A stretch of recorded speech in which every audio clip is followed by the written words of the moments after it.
hit like, and subscribe. You're watching the Marc Lamont Hill official YouTube channel.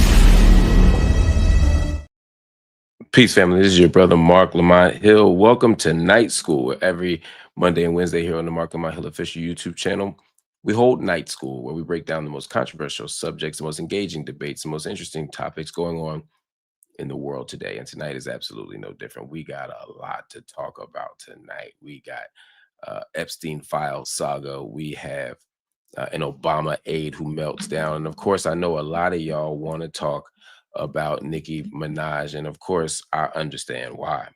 There's a heck of a lot of complicated and interesting conversations happening regarding Nicki that we are going to get to. We're also going to get to some talk about the WNBA. I want to get to all of it. I want to talk about all of it. But we're going to start with this Obama aide, y'all. Actually, before we start with the Obama aide, let me give y'all a second. Let me give y'all a second to come on in this room. Let me give y'all a second to come on in the room and drop your city, drop your state, drop your country. We're a global classroom after all. Let me know where you're writing in from, where you're calling in from, where you're tweeting in from. I know some of y'all are over on X talking to us, and that's dope. I'd love to see you on this side of the equation on YouTube. It's better for business. I ain't gonna hold you, but wherever you are is better than not being here. I'm so grateful to you all for being here. I'm so grateful to you all for hanging out. I'm so grateful to you all for being a part of the show. Also, don't forget, after night school is over tonight, we'll be doing, immediately following the show, we'll be doing after class on Patreon. You can jump over on the Patreon and join me for after class, where I do a live question and answer based on what we've talked about tonight, but also anything else you want to ask me. Man, I see people writing in from everywhere tonight. Toronto, Guyana, Maryland. I see Atlanta, People's Republic of Brooklyn, Utah, no city, just Utah, Ohio, Columbus, Ohio, DC, Minneapolis, New Orleans. I see H-Town, I see San Diego, I see Shaker Heights. Shout out to Ifyodu, yo. So many of you writing in from so many different places. I appreciate that. And of course, the greatest city known to God and man, Philly's in the building. Shout out to you. Shout out to the Shy. Shout out to Texas. Shout out to everybody. Limpopo, South Africa, man. This just gives you a sense of how wide our range is, from Limpopo, South Africa to Idaho. We got everybody, yo. Anyway, we're going to get started with the stories today because I want to break down some things before we do our live Q&A over on Patreon. But let's start with this Obama speechwriter, because I need y'all to know about this. Former Obama speechwriter Sarah Hurwitz is catching some heat after publicly lamenting the democratization of information and longing for the era when old media corporations controlled the narrative. Who longs for that? I didn't know people longed for that. Do y'all long for that? Y'all want the day when old media takes, when, you know what I'm saying? Like when old media comes back? Is that something y'all are nostalgic about? Maybe, I don't know. Anyway, at the Jewish Federations of North America General Assembly, Hurwitz said the quiet part out loud. She argued that the real crisis for Israel is not the mass death in Gaza, but the fact that young people are seeing it in raw, unfiltered videos instead of hearing her try to explain it away. She admitted that when she tries to defend Israel's actions, she sounds obscene. That's her quote, because TikTok is feeding Gen Z constant footage of bodies, of rubble, and families running for cover. I got to tell you, if you saw this, you know what I'm talking about. The room was stunned into silence. It was a bizarre, a really bizarre scene that took place. I'm going to put it up for you so you can hear it for yourself, because I can't do it justice. I can't do this justice. October 7th, but really before then, there have been huge shifts in America on how people think about Jews and Israel. And I think that is especially true of young people. So we are now wrestling with a new, I think, generational divide here. And I think that's particularly true in that social media is now our source of media. And this, it used to be that the media you got in America was American media, and it was pretty mainstream. It generally didn't express extreme anti-Israel views. You had to go to a pretty weird bookstore to find global media and fringe media. But today we have social media, which is a global medium, right? It is shaped, its algorithms are shaped by billions of people worldwide who don't really love Jews. And so while in the 1990s, a young person probably wasn't going to find Al Jazeera or someone like Nick Fuentes, today those media outlets find them. They find them on their phones.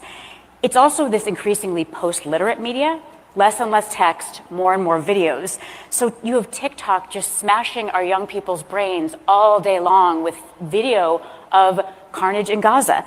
And this is why so many of us can't have a sane conversation with younger Jews, because anything that we try to say to them, they are hearing it through this wall of carnage. So I want to give data and information and facts and arguments, and they are just seeing in their minds carnage, and I sound obscene. And, I think, unfortunately, the very smart, bet that we made on Holocaust education to serve as anti-Semitism education, in this new media environment, I think that is beginning to break down a little bit. Because, Holocaust education is absolutely essential. But I think it may be confusing some of our young people about anti-Semitism because they learn about big, strong Nazis hurting weak, emaciated Jews. And they think, oh, anti-Semitism is like anti-Black racism, right? Powerful white people against powerless Black people. So when on TikTok all day long they see powerful Israelis hurting weak, skinny Palestinians, it's not surprising that they think, oh, I know, the lesson of the Holocaust is you fight Israel. You fight the big, powerful people hurting the weak people. I think that since October 7th, but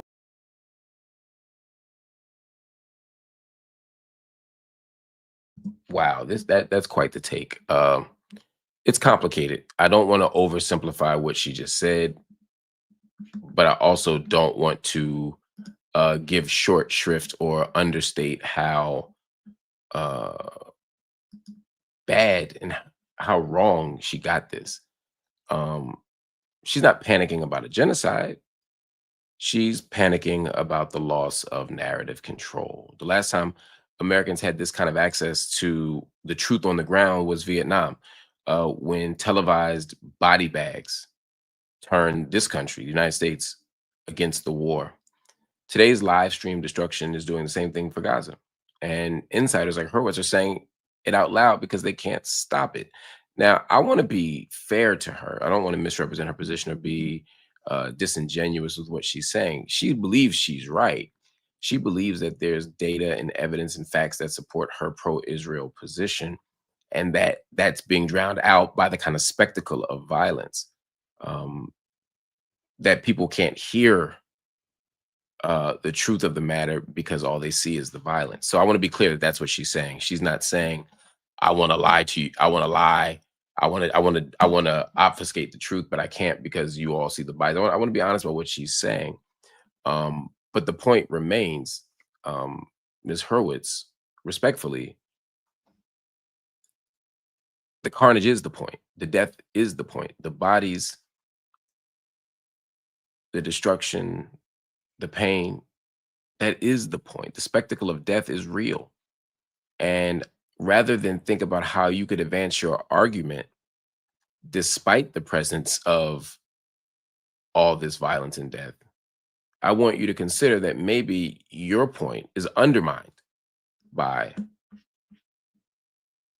the spectacle of violence and death. Young people, you talking about young Jews, but I would say young people everywhere, including Jews, but not exclusively Jews, are seeing different stuff on social media than the previous generations saw in other forms of media. Everybody is seeing violence on TikTok, carnage on TikTok, and it's reshaping everyone's opinion. I think that there's something exciting. There's a rich possibility attached to the idea that this new generation of diasporic Jews, those Jews who live outside of Israel, are reimagining their relationship to the state of Israel. I've had many people tell me, many Jewish scholars and Jewish political observers, that as the world gets increasingly secular, and people aren't going to Hebrew school as much, people aren't going to synagogue as much, just like every other faith tradition. One of the ways that people have sort of in the last few decades identified their Jewishness is through their relationship to Israel. that makes sense given what we've seen over the last 100 years. But it's nonetheless problematic. Israel is not the geopolitical embodiment of Jewishness. Israel is a country. It's a nation state. It's a Jewish state, to be sure. But there's a difference between being a country that's Jewish in character or Jewish in culture and a country that effectively functions as an apartheid state. The latter is what we're witnessing. And since October 7th, the genocide has reminded people of the extraordinary necropolitical power of Israel. That Israel has an extraordinary capacity to determine whether Palestinians live or die. And in Gaza, they're dying. And people are saying, whatever you think about one state, two states, multi-state, binationals, whatever you think about what Israel should be or what Palestine should be, it's difficult to look at the spectacle of death that's been happening over there and not be critical of it, not be unsettled by it, not be disturbed by it. And that's what's actually happening, Ms. Hurwitz. I understand the complexities of Holocaust education as sort of a kind of a praxis of defeating anti-Semitism. In other words, you want to stop anti-Semitism through Holocaust education. I get that. And there's some really interesting debates in Jewish studies and in Holocaust studies about the best way to sort of advance that narrative, precisely because of some of the points that she raised, one of which is, for some, Holocaust education reinforced a very particular narrative about the agency or lack thereof of Jewish people.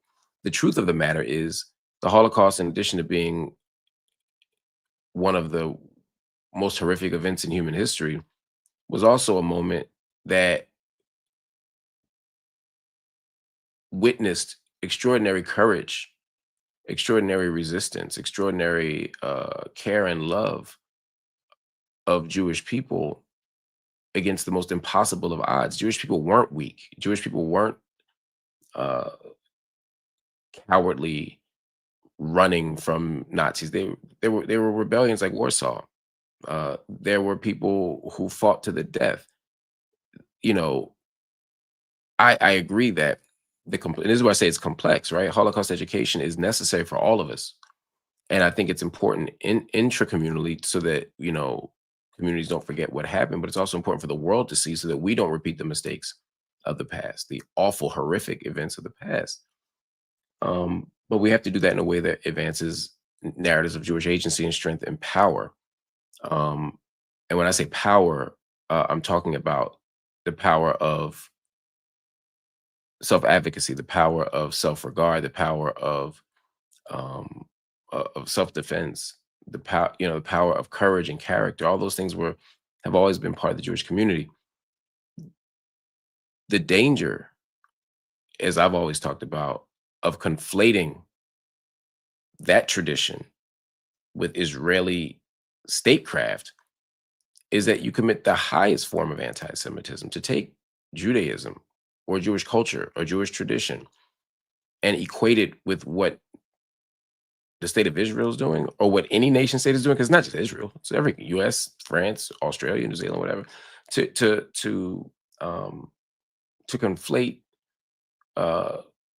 Israeli government policy and practice with the Jewish tradition is itself an act of anti-Semitism.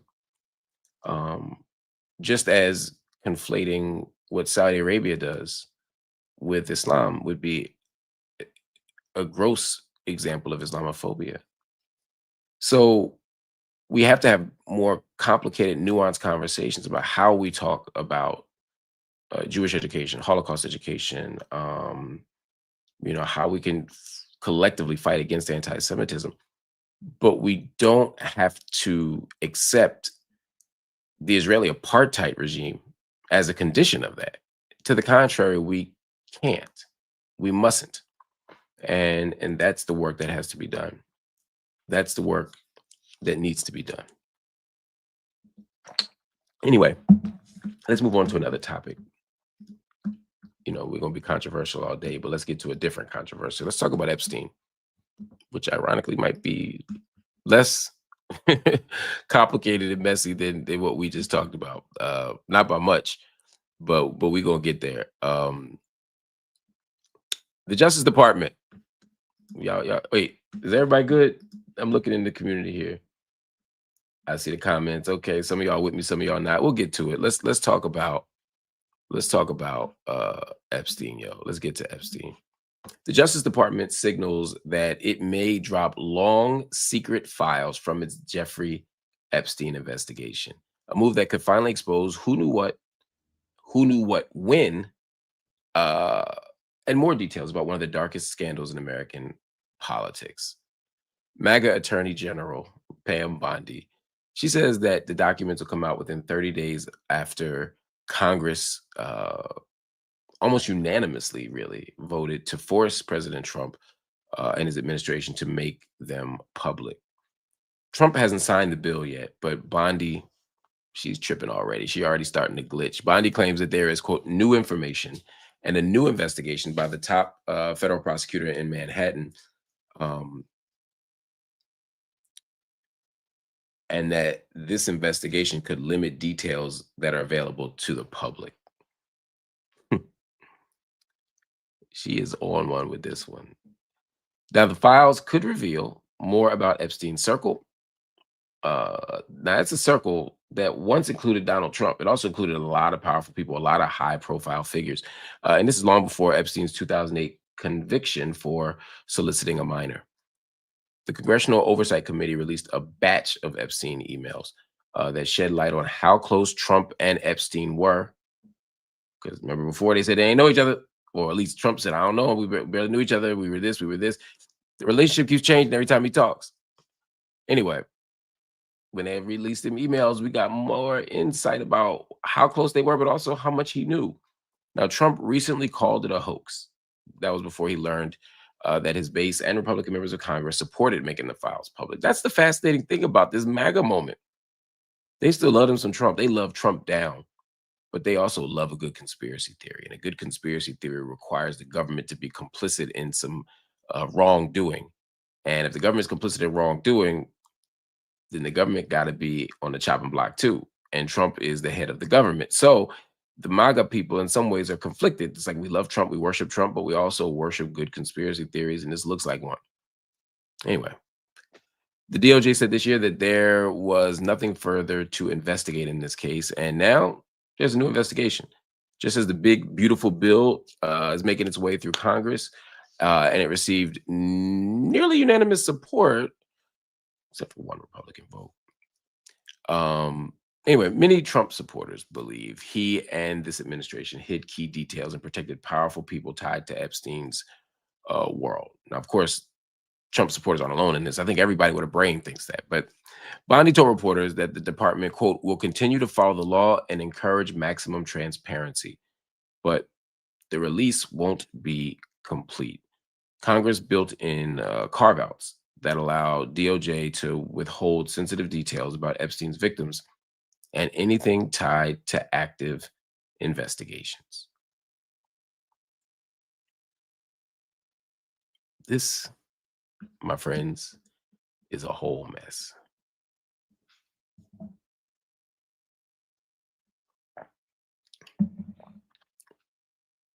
Donald Trump may be completely innocent. I gotta say that first. He may be completely innocent. I have no idea what's in those files.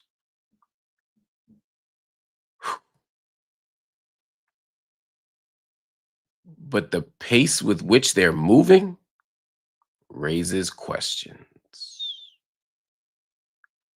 The tempo, 30 days. I mean, people are already saying it, right? These files will be heavily redacted. 30 days is a long time to redact some documents. That's exactly right. First, Donald Trump was like, I'm going to release everything. Then he became president, ain't released nothing. Radio silence. Stuff comes out. Donald Trump says he's going to punish the Republicans. I mean, the Democrats for their playing politics. It's not entirely clear what's happening. It's not entirely clear what's happening here. Then this is where it gets super interesting. More information comes out about Trump's relationship to Epstein, and Epstein drops information that suggests that Trump knew more or maybe did more than he initially stated. Again, I don't know if Trump is complicit in a crime, if he's guilty of a crime, or if he just knows where all the bodies are buried and he's minding his own business and other people's to make sure that he stays in a position of strength and power. I don't know what's going on. That's why we need everything released. But what we know for sure is there's something missing and somebody lying. And every day that Trump spends protecting this lie or protecting this information, every day that his administration or his Justice Department spends time slow walking this stuff out, it's only making him look more guilty. And the administration and its accompanying offices look more corrupt. So we'll see what happens. We'll see what happens. I don't know what's going to happen, but there's going to be something. But here's the crazy part, y'all. And I said it before, I'll say it again. It don't matter at a certain level what Trump is accused of or what Trump can be proven to have done. The man is Teflon. I'm not sure. When he said, 8 years ago, whenever it was, I could go out on Fifth Avenue and shoot somebody in the middle of the street. And he wasn't wrong. I mean, he damn near could do that literally, and his base would support him. He just called someone a pig yesterday. He literally called someone piggy. And I saw his fans, his supporters say that, oh, that was the person's name. Her name was Peggy. It's like, what are we talking about? Now, it's also important to stress that those files, the cover-up, the information is not partisan. There's some Democrats up in there. There's some powerful and rich people. And let me tell you something, them powerful rich people, they kick it together. The uber rich white men who are stupid powerful and stupid rich, I promise you, they hang together and they don't care about Republican D's and Republican R's and Democratic D's. They care about who got money and who can protect their power. So don't be surprised when some of your favorite Democrats are up on that list too. It's just a fact. So it's going to be a mess. Ooh, the house to Jack. Anyway, let's get to it, y'all. We got another story that I want to get to. I know y'all been waiting to talk about Nicki Minaj. I know y'all waiting to talk about Nicki Minaj. We're going to get to Nicki Minaj. But before we get to Nicki Minaj, I want to talk about the WNBA. Real fast story, then we'll get to Nicki Minaj, y'all. Don't worry. The WNBA is moving toward the most player-friendly deal in league history with a new proposal that will push star salaries past $1.1 million and lock in true revenue sharing for the first time in league history. Now, ESPN confirmed on Tuesday that league officials briefed the board this week on a package that would boost the minimum salary to more than $220,000 a year and raise the average to more than $460,000 starting in year one. More than 180 players would see those increases immediately. This ain't one of them long-term deals that takes a long time to unfold. No. Year one, people would see an increase with the numbers growing each year of the deal. Now, people familiar with the proposal told the Associated Press that the league is pitching a highly lucrative, aggressive package designed to close negotiations fast. They seem to want to get this thing done. The collective bargaining agreement that's currently in place was set to expire on October 31st, but both sides pushed the deadline to November 30th to hammer out details on what could be a transformative moment, not just for women's basketball, but I would say for women's sports in general. Players opted out of the old CBA last year, and they demanded higher pay. They wanted more than just money, though. They wanted softer cap rules, they wanted better benefits, and they wanted a real stake in the league's growth. They've been clear about this. The explosion of attention around stars like Asia Wilson, Angel Reese, Brianna Stewart, and others. It can't just be tweets and likes. It got to translate into real money, not just headlines. Now, the players and the owners have until November 30th to seal the deal. or the negotiations might go into overtime. I think they'll accept this deal. I think they'll get somewhere. The devil, of course, is always in the details when it comes to these kinds of negotiations. But I'm excited, genuinely excited to see this league grow and to see the players much better compensated than they were in the past. No one expects them to get NBA money right now, but what I do expect is for them to be on the pathway to that. You know, when I watch the quality of basketball that I've seen this year, and to watch it grow, and to see players in college like Juju who are going to come in and only grow the league more, I'm excited. I'm genuinely excited. So we'll see what happens, and we'll go from there. All right, y'all. Let's talk Nicki Minaj. It's time to talk Nicki Minaj. This story has, I need a drink of water.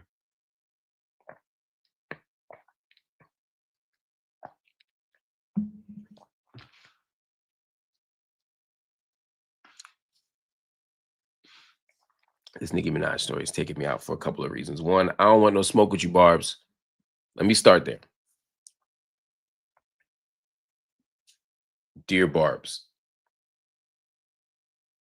I know that there are people who sometimes aren't nice to Nicki, or who are unreasonably unfair to Nicki, unduly critical of Nicki Minaj. That's not what I'm trying to do tonight. So please don't invade my space. Don't take over my timeline. Don't put my mentions in shambles. Just assume, please assume, that whatever I'm saying about Nicki is out of love and care, not just for her, but for the broader human family. Okay, let's start there. All right.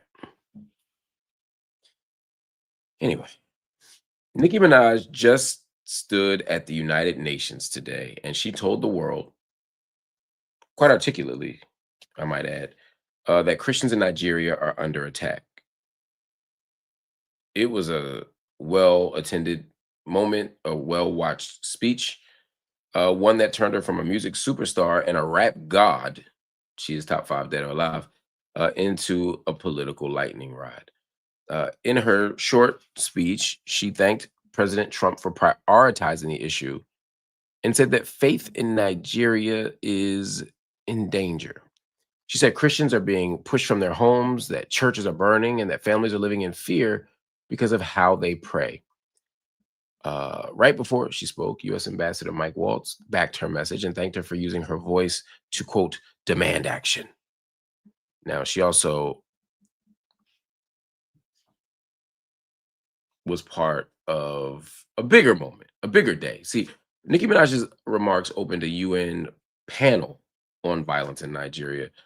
This was a moment that was set up by Trump advisor Alex Brusewitz.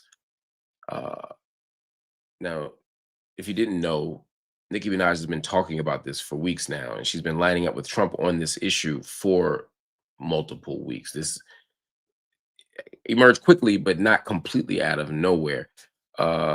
Nicki Minaj praised Donald Trump's Truth Social — that's his platform, his social media platform. He don't use X no more — warning that Christianity in Nigeria faces a, quote, existential threat. She even shared pro-MAGA clips and a video full of xenophobic and anti-trans attacks, a move that cost her 100,000 maybe followers, if not more. Trump's been calling Nigerian Christians persecuted. He says it's being committed, this persecution, by radical Islamists, and he has threatened to send U.S. troops over there, guns ablazing. This is literally what the man said. Earlier this year in the fall, Senator Ted Cruz from Texas pushed a bill based on that same claim. Now, y'all might be saying, Mark, why do you care? You talk about stuff. You do a global activist thing. You critique what's happening in other countries. You look out for the vulnerable in other places. Why can't Nicki Minaj do the same thing? It's a fair question. My answer to you is she can. I want Nicki Minaj to speak up and speak out about what's going on around the world. And while much of our attention has been focused on Gaza in the last 2 years, we certainly need focus placed on the continent of Africa, Northern Africa, the Horn of Africa, Southern Africa, Sub-Saharan Africa, West Africa. I mean, there's plenty of work to be done everywhere. So I understand, and I think Nicki Minaj taking a look in the global into the global landscape and saying, I need to address that issue is a beautiful thing. However, you know, however was coming. The truth is more complicated than this. There are groups, so don't take my word for it. Groups like Armed Conflict Location and Event Data Project, the Council on Foreign Relations, they say, and all the evidence I've looked at says that there's no proof, no evidence that Christians are targeted more than Muslims. Now you might say those outside officials, those outside companies, those outside organizations don't know what's really happening. Okay. Well, Nigerian politicians and Nigerian officials say the same thing. You're going to say, okay, they have every reason to lie. Why would you trust them? Okay. Nigerian citizens are also rejecting Donald Trump's claim. And now Nicki Minaj's claim and Ted Cruz's claim. Strange bedfellows. Yes, there is violence, but the violence is mixed, it's messy, and it's tied to land, to power, to community rights. This is a struggle. This is not some simple black and white religious issue. And according to some researchers, including one who worked in depth with ABC News, the violence is indiscriminate. Christians and Muslims are suffering the same pain. Nigeria has 220 million people, 220 million. It's pretty much evenly split between Christians and Muslims. There's danger. There's danger there. But the danger isn't specifically or exclusively to Christians. That's the point. Now, people might say, well, Christians are still under attack, Mark. Why can't we put a focus on that? Well, the problem is, one, it misrepresents the problem. It makes it seem as if Muslims are going around killing Christians. Truth is, there are extremist political Islamic groups, Islamist organizations that are causing considerable harm in Nigeria. Take, for example, Boko Haram. Y'all remember years ago when the Chibok girls were kidnapped in Nigeria, or from Nigeria, and there was a whole Bring Back Our Girls campaign. That campaign was to bring back the girls. It wasn't to bring back Christians or to bring back Muslims, it was to bring back the girls. I'm all for a targeted campaign when the victims are targeted. But to make it seem as if even these extremist, obscurantists, whatever you want to call them, Islamist groups, they're also killing Muslims. That's the thing. These Islamic groups are killing Muslims. If someone isn't embracing their belief or their doctrinal approach, they're saying you're not a real Muslim, you die too. So this idea that Muslims are taking over, not true. This idea that Muslims are killing everybody, not true. It's a very small slice of extremist groups, but they're killing everybody. And so by framing it as Christians, you make it seem as if there is a specific kind of persecution happening to Christians in Nigeria, when in fact, it's just extremist groups killing everybody that doesn't do what they want them to do. And if you think that it's just Christians, it's not just that you missed the target, it's that you missed the pathway to the solution. Because you think this is just about going in there, putting boots on the ground and protecting all the Christians. And what you'll find is that there's still a whole bunch of Muslims who are going to be killed, and their lives are worth just as much as Christian lives. It also sort of obscures the actual complexities of tribal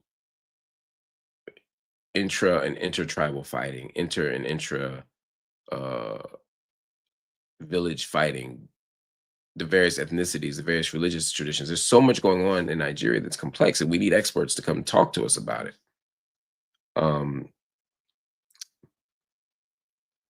But instead, they bring Ted Cruz. He's not an expert. He barely knows anything about this. And he's not honest. They got Donald Trump talking about it. He's not an expert. He knows very little about anything.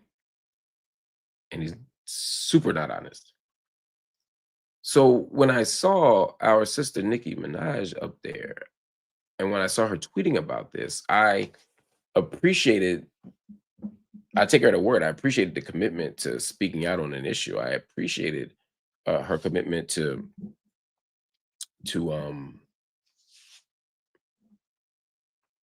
holding people accountable in power, using her platform for good. This is not a Nicki Minaj diss. However, Nicki Minaj is dead wrong about what's going on in Nigeria. That's not about my opinion. That's not about my feelings. It's not about anything. It's just a fact. And I don't care who echoes those words. They're still not true, whether it's the president as he did, whether it's the senator as he did, or as if it's Nicki Minaj as she did. It's all unfactual that they're saying. Overall, I'm not saying every detail, but overall, the premise is off. The details are muddied, as I just pointed out. And so then the question becomes, why is Nicki doing this? Why is she deciding to do this now? I'm not going to assume the worst in Nicki Minaj. I'm not going to assume that she's doing this as some cynical play for attention. I'm not going to assume that she's rebelling against the establishment like Kanye did and decide that Trump is her pathway to something. I'm not going to assume that. I'm not going to assume that there is a backdoor play here for some kind of quid pro quo, a part in a commutation for somebody she cares about. All of it possible. It's also possible Nicki's being sincere and just has more to learn about Nigeria and Nigerian politics. All of it's possible, but I'm not going to assume the worst about Nicki. I'm going to give her the same grace that I would give anybody else and say, look, I'll assume your intentions are good. There are a lot of people out there who don't. There are a lot of people out there, again, who assume that's one of the things I've already mentioned, but I don't want to linger there because I'm not trying to be passive aggressive or shady toward Nicki Minaj. I'm just saying, even if you are completely sincere in your efforts here, Nicki Minaj, I'm saying to you respectfully as your brother, this is still a bad idea. This is still dangerous what you're doing. This is still irresponsible what's happening, not just from you, but from all the Republicans who are doing it. And whether or not it is your intention or not, you echoing these right-wing talking points and you standing next to Trump and Cruz and all these other people, you supporting the president and praising him and his platforms and all that stuff, you are making bedfellows with our open enemies. I'm not saying all Republicans are our open enemies. I'm saying that these people are our open enemies. I'm not saying all white people are our open enemies. I'm saying these people are our open enemies. I'm not saying everybody who looks at the world differently than me is my open enemy. I'm saying these people are our open enemies. And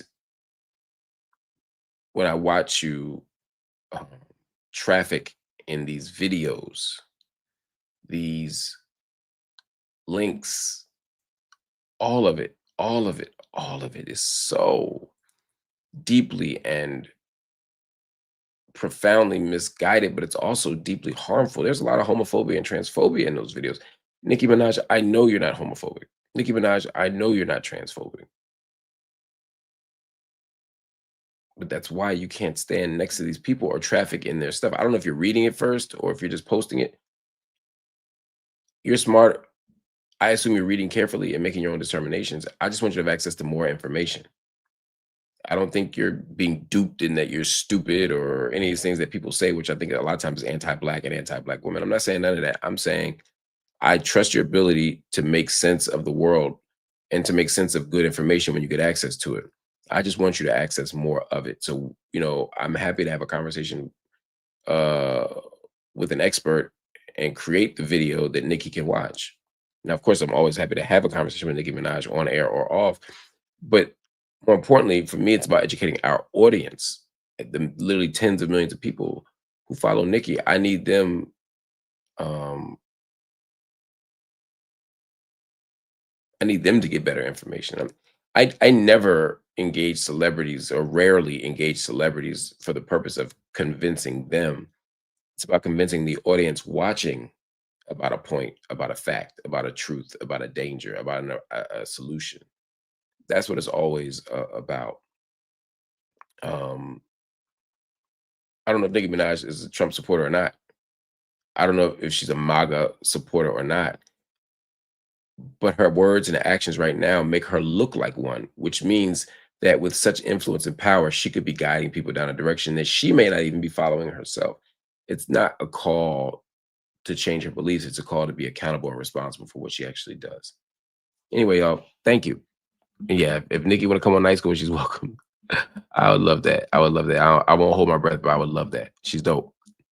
And one of the greatest MCs of all time. Not greatest women MCs, just one of the greatest MCs, period. We got some comments coming in. A Free 3884 says, please do an interview with Nigerian journalist David Hundayan, excuse me. He is speaking out against this, and he used to work with the US. I love that. If someone can shoot me his contact, I'll have David on Monday, if not sooner. I would love that. I would absolutely love that. Teddy Hart sent something over. Thank you. I appreciate you. Why are people celebrating the file release when it's only the unclassified stuff? If Donald Trump wants certain things hidden, he has the authority to simply classify them under national security to block release. It's true. But I don't know how much he can hide. And if too much is redacted, that also looks bad. We'll see what happens. Look, I have no faith that the government is going to be open or honest or transparent in a way that yields any legitimate insights for us. I just also know that we can't stay where we are. We need something.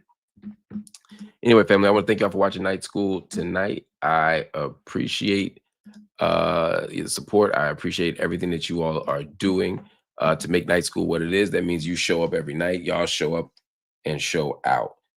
Thank you for doing that. Continue to hit the like button. Continue to hit the subscribe button. We love to expand our social media footprint over here on YouTube. But family, I also want to encourage you, if you can, join me on Patreon. As soon as we end Night School, we're going to be right over on Patreon for a live Q&A session known as After Class. You can ask me about anything we talked about tonight, but you can also ask me about anything else going on in the world. Now, some of you are saying, why Patreon? Well, here's the answer. Night School is an offering of love. It's absolutely free of charge to the public. I do it every night, and now Monday, Wednesday, along with Office. I do a bunch of programming. And I do it as an offering. I promise you, I haven't made $1 doing this so far. I just haven't. But I do it out of love. I do it because I believe that we all deserve political education. We all deserve access to ideas. We all deserve a global classroom. And that's why I do Night School. That's why I do Office Hours. That's why I do the Classroom in the Cell podcast with Mumia Abu-Jamal. That's why we do Coffee and Books podcast and a whole lot more that's coming out. But to do this work, I need your support. People say they want me to be an independent journalist. They want me to be grassroots. They want me to be unbought and unbossed. I can do that, but that means that when I put this work out, we have to support it. And so I'm asking you all, if you can, if you have the resources, please join me on Patreon. Sign up for Patreon. You can click that link right there on the QR code, or you can go right down there and go to patreon.com/Marc Lamont Hill official and sign up for Patreon at the supporter level or higher. For that support, you're able to help us do the work that we do. You're helping to give us the financial stability for what's about to come in this last month, December of 2025, and also what's about to start in 2026. We have so much coming. We got a new studio coming. We got new programming. We got a couple new shows. We got new technology. We got all kinds of stuff coming. But to do it, we need your support again. But again, I'm not just asking you to pay for the work we're doing. You also get something for it. By joining Patreon tonight, you get access to early content, you get access to extended content, and you get access to extra content. So when things come out on YouTube, my commentaries come out first right here on Night School. When something happens on the Joe Budden podcast or Piers Morgan or one of these other platforms that I'm on, I have something called And Another Thing, where I break down and extend and explain my commentary exclusively on Patreon. When I do big interviews or have major commentaries or speeches, they will exist on Patreon long before they ever make it to YouTube, if at all. And of course, extended content, things like Night School. Tonight, we're doing Night School right here on YouTube, but we're going to head over to After Class on Patreon, where we'll have more conversation, more Q&A, and more depth. So I'm asking you all, family, to sign up for Patreon. Do it right now. Click that link over there or down here, and meet me over on Patreon right now, family. So again, click that link, meet me over on Patreon, and we'll start the Q&A in literally 2 minutes. See y'all there.